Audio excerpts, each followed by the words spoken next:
First of all வந்து national testing agency கம்ப்ளீட்டாக dissolve பண்ணும் சார்.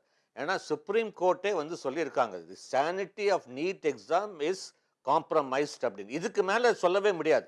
அப்போ ஒன்று ஃபஸ்ட்டு புரிஞ்சுக்கோங்க, ஒரு சிபிஐ விசாரணை, ஒரு ஒரு உச்ச விசாரணை குழு, அதுக்கப்புறம் நீங்கள் பார்த்தீங்கன்னா இப்போ வந்து இந்த கண்டினியூவஸ் வந்து ஸ்கேம் வெளியே வருது, பேப்பர் லீக்கேஜ், இதெல்லாம் என்ன ப்ரூவ் ஆகுது? கண்டிப்பாக மிகப்பெரிய முறைகேடு நடந்திருக்குன்னு தான் ப்ரூவ் ஆகுது. ஒரு மிகப்பெரிய முறைகேடு நடந்திருந்தால் எதுக்கு ஒரு எக்ஸாம் அப்படின்னு நாங்க கேட்கிறோம். ஒன்னு நினைச்சு பாருங்க, நீட் ஆரம்பிச்சிருந்து இந்த வருஷம் வரைக்கும் ஏதாவது ஒரு வருஷமாச்சும் ஒரு முறைகேடில் ஒரு சர்ச்சைகள் இல்லாம கோர்ட்டுக்கு போகாம ஒரு தடவை நடத்திருக்காங்க நீட். அப்ப national testing agency should be ashamed. இது வந்து கண்டிப்பா ஒரு மிகப்பெரிய வந்து educational crisis India is facing. பாத்தீங்கன்னா 3 எக்ஸாம் இம்பார்ட்டன்ட் லாஸ்ட் மினிட்ல கேன்சல் பண்ணிருக்காங்க. யூஜிசி நெட், சிஎஸ்ஆர் நெட், இப்ப நீட் பிஜி எக்ஸாம். என்ன சார் இது? அப்ப வந்து கேலி கூத்தாயிடுச்சு. அப்ப இது வந்து ஸ்டூடெண்ட்ஸை பார்த்துட்டு தாலி கட்டுற நேரத்தில் கல்யாணம் நின்று போச்சுன்னு சொல்லி நம்ம வருத்தப்படுறது உண்மையிலே சரிதான். ஆனால் அந்த மாப்பிள்ளை சரியில்லைன்னு வச்சுக்கோங்களேன், நம்மலாம் என்ன நினைப்போம் அப்படின்னா, அட்லீஸ்ட் லாஸ்ட் மினிட்லேயாவது ஒரு பிள்ளையோட லைஃப் வந்து சேவ் பண்ணப்பட்டது அப்படின்னு நினைப்போம். அப்படி தான் நாம் இதை பார்க்கணும். ஏன்னா அந்த பிள்ளைகளுக்கு கண்டிப்பாக மிகப்பெரிய கஷ்டம். அது யாருமே இல்லைன்னு சொல்ல முடியாது. ஏன் அப்படின்னா வெளியூரில் போய் எழுதுகிறாங்க, நிறைய பேருக்கு வெளி மாநிலத்தில் போய் எழுதுகிறாங்க. Physical stress and mental stress இருக்குது, யாருமே அது இல்லைன்னு ஒத்துக்கலை. இது வந்து தவறு நடந்திருக்கா அப்படின்னா நடந்திருக்கு, யாருமே அதை இல்லைன்னு மறுக்க முடியாது. அப்படி யாரும் சப்பக்கட்டு கட்டவும் இங்கே தேவையே இல்லை, யாருக்கும் யாரும் சப்போர்ட் பண்ண தேவையில்லை. ஆனால் இதே என்டிஏ ஜேஇ எக்ஸாம் நடத்தி 11 நாளில் செஷன் 1க்கு கொடுக்குறாங்க. இதே இவங்க வந்து நெட்டுக்கு இதுக்கு முன்னாடி கொடுத்துருக்குறாங்க. நாட்டில் நடக்கக்கூடிய அத்தனை என்ட்ரன்ஸ் எக்ஸாம் பெரும்பாலும் என்டிஏ மூலமாக நடத்தப்படுகிறது. ஆனால் இந்த நீட்டு மட்டும் ஏன் எப்போதும் பிரச்சனைக்குள்ளாகுது? ஏன்னா நீட்டில் தான் பெரிய அளவிற்கு மருத்துவக் கல்லூரிகள் பிரைவேட்டைசேஷன் ஆகியிருக்குது. அது நமக்கு எல்லாருக்கும் தெரியும். அதன் மூலமாக ஒரு மிகப்பெரிய புற அழுத்தம் வந்து இவங்கெல்லாம் இதை பற்றி சொல்லிக்கிட்டே இருக்கிறாங்க. இப்போ வந்து நீங்கள் பார்த்தீங்கன்னா என்டிஏவுடைய சீஃபை கூட மாற்றிருக்காங்க. அப்போ என்ன எதுக்கு மாற்றினாங்க? தப்பு நடந்திருந்தா தானே மாற்றிருக்கணும். இப்போ நாங்கள் சொல்றது நீட் எக்ஸாமை கேன்சல் பண்ணுங்க. எல்லா இடத்துலையுமே முறைகேடு வந்து ரிப்போர்ட் ஆகிட்டே இருக்கு. நாங்கள் சொல்றது கல்வியாளரா, ஒரு மெரிட்டோரியஸ் ஸ்டூடெண்ட் கூட சில பேர் செய்த தப்புனால ஒரு வாய்ப்பு கூட போகக்கூடாதுன்னு நாங்கள் சொல்றோம்.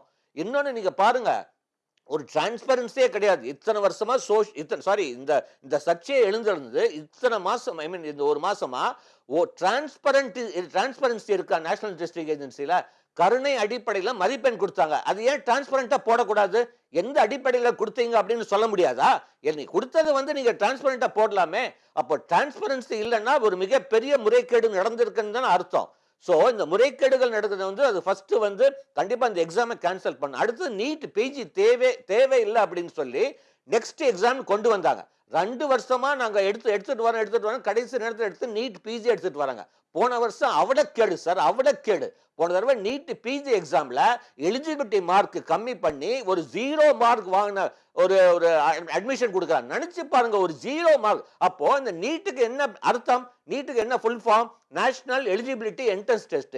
எலிஜிபிலிட்டியை நீ குறைச்சிட்டீங்கன்னா அந்த எக்ஸாமுக்கு அர்த்தம் இல்லாம போயிடுச்சு. கல்வியாளரா வந்து சார் சொல்றது எனக்கு ரொம்ப வருத்தமா இருக்கு. 0 மார்க்குக்கும் 0% எப்படி சாரே இங்க பொதுவெளியில மாத்தி பேசுறாருன்னு எனக்கு தெரியல. 0% அப்படிங்கிறது 0 மார்க் இல்லைன்றது சாருக்கும் நல்லா தெரியும். காயத்ரி மேடம் வந்து என்ன புரிஞ்சுக்கல நான் பேசினது. பர்சன்டைல் வந்து ஓகே, அவங்க சொன்னது கரெக்ட் தான். நானும் பர்சன்டைல் தான் இது பண்ணேன். நல்லா கவனிங்க, நேஷனல் எலிஜிபிலிட்டி டெஸ்ட், அதாவது எம்பிபிஎஸ்க்கு இல்ல பிஜி அட்மிஷன் மெடிக்கலுக்கு எலிஜிபிலிட்டி மினிமம் மார்க்ஸ். டான்செட்ல மினிமம் மார்க்ஸே கிடையாது. இது ஃபர்ஸ்ட் புரிஞ்சுக்கோங்க. என்னைக்காவது டான்செட்ல மினிமம் மார்க், இது மினிமம் மார்க் சொன்னதே குறைச்சிட்டீங்களே. அப்ப எதுக்கு டெஸ்ட்? நாங்க அதை தான் சொல்றோம். மினிமம் மார்க் இவ்வளவு வாங்கினா பாஸ் எலிஜிபிள் சொன்னதை நீங்க குறைச்சிட்டீங்கன்னா மருத்துவத்துக்கு ஒரு மிகப்பெரிய முறைகேடு இது. அப்ப எப்படி ஒரு நல்ல டாக்டர் ஆக முடியும்? எலிஜிபிலிட்டியே இல்லங்கிறீங்க. அப்ப எதுக்கு டெஸ்ட்னு கேக்குறோம். ஃபர்ஸ்ட் அது புரிஞ்சுக்கோங்கன்னு தான் நாங்க சொல்றோம். இந்த முறைகேடுகள் நடந்திருக்கு, சரி பண்ணணுமா? சரி பண்ணணும். யாரெல்லாம் தப்பு பண்ணாங்களோ இமீடியட்டா ஆக்ஷன் எடுத்திருக்கிறாங்க பாருங்க. ஜூலை 21 அன்னைக்கு உங்களுக்கு ஒரு ஆக்ட் கொண்டு வராங்க. ஆக்ட் கொண்டு வந்து 10 வருஷத்துக்கு மேலாக 1 கோடி ரூபாய்க்கு மேல ஃபைன்னு சொல்லி ஒரு சட்டம் கொண்டு வராங்க. அந்த தலைவர் யாரோ அவங்கள வந்து சுபோத்குமாரை இமிடியேட்டா வந்து ரிமூவ் பண்றாங்க. சஸ்பெண்ட் பண்ணல. நீங்க நல்லா புரிஞ்சுக்கணும். ஸோ அடுத்து ஒரு கமிட்டி போடுறாங்க. ஸோ என்னெல்லாம் செய்ய முடியுமோ, எங்கெல்லாம் சந்தேகத்துக்கு இடம் இருக்கோ, சரி நெட்டு வேண்டாம், சிஎஸ்ஐஆர் வேண்டாம், இதுல வேற ஏதாவது கொஸ்டின் பேப்பர் வந்து லீக் ஆகிருக்குமோ பிஜியில், அப்போ நம்ம அதையும் ஸ்டாப் பண்ணி வச்சு எல்லா லீக்கேஜையும் ஐடென்டிஃபை பண்ணி கரெக்ட் பண்ணிட்டு பண்ணலான்னு ஒன்று நினைக்குது. அப்படிங்கும் பொழுது கண்டிப்பாக ஒரு கல்வியாளராக நாம இதற்கு சப்போர்ட் பண்ணணும். ஏன் நீட் எக்ஸாம் வந்து +2 எக்ஸாம் முடிச்சு அடுத்த வாரத்துல நடத்தலாம், ஜேஇ எக்ஸாம் வந்து அடுத்த வாரம் நடத்துறீங்க. நீட் எக்ஸாம் மட்டும் எதுக்கு 45 நாள் டைம் கொடுக்குறீங்க? ஏன் நீட் எக்ஸாம் வந்து ரொம்ப கஷ்டமா? நான் சொல்றேன் JEE exam is more tougher than NEET exam. அப்ப 45 நாள் இந்த கோச்சிங் கிளாஸுக்கு வந்து சம்பாதிக்கிறதுக்காக இப்படி ஒரு டைம் கொடுக்குறாங்க. அடுத்தது நீட் எக்ஸாம் சார், எல்லா எக்ஸாமே ஆன்லைன்ல நடத்துறோம், ஏன் நீட் எக்ஸாம் மட்டும் பேப்பர் பேஸ்டு? ஏன் நம்ம டெக்னாலஜி கிடையாதா? பெருசா சொல்லிக்கிறோம் ஐடில வந்து நம்ம டெக்னாலஜி வந்து இந்தியா மிகப்பெரிய. அப்போ ஒரு எக்ஸாம் கூட உங்களால ஒரு 20 லட்சம் பேருக்கு ஆன்லைன்ல நடத்த முடியலன்னா அது வெக்கக்கேடுன்னு சொல்வேன் நான். ஏன் ஒரு பேப்பர் பேஸ்ட் எடுத்துட்டு வரணும்? இந்த பேப்பர் பேஸ்ட் எடுத்துட்டு வந்ததுதான் இவ்வளவு முறைகேடுகள். இதெல்லாம் ஏன் யாருமே கேள்வி கேட்கறது இல்ல? இதுதான் நாங்க சொல்றோம். இதுக்கான கண்டிப்பா ஒரு சீரமைப்பு வேண்டும். நீட்டுங்கிறது தேவையே கிடையாது. நான் எப்பவுமே சொல்றேன், ஒரு ரிஃபார்ம் கொண்டு வருது 3 வருஷத்துக்கு ஒரு தடவை ஒரு கமிட்டி ஃபார்ம் பண்ணி ஆராயணும், இது சாதகமா பாதகமான்னு. நீட் ஆரம்பிச்சிருந்த ஒரு தடவை கூட ஒரு ரெவ்யூ கூட பண்ணல.